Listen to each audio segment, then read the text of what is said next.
د شمال رادیو کرنٹ افیر کتونکو السلام علیکم. موجود یم په سعودي عرب کې او بیا په یو کمپنۍ کې موجود یم چې په پاکستان کې هغه کمپنۍ ته ویلی شي د ماربلو کمپنۍ او دلته کې ورته ویلی شي د روخامو کمپنۍ.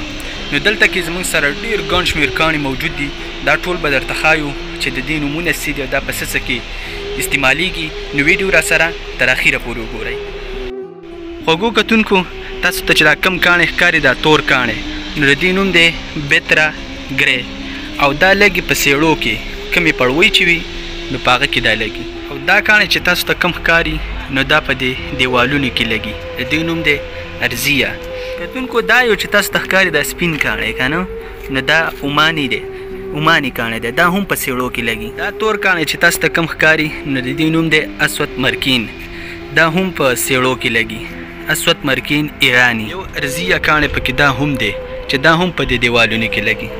دا پکې سیده ساده روخام دي کوم چې په سیړو کې لګي. او دا یو ګاړی چې تاسو ته ښکاري که نه نو دا په سعودي عرب کې دلته ورته رپه ویلی شي او پاکستان کې پې ټریفک والا سره ورسئ او بې ځای چې کم ګاډي ولاړ وي نو هغه پې چوتئ او دلته پې دغه روخام چوتئ. تاسو وکتل چې په دې کې ډېر ګڼ شمېر ملکونو روخام موجود دي. ایراني روخام، عماني روخام او دغه شانې ډېر ګڼ شمېر ملکونو روخام موجود دي.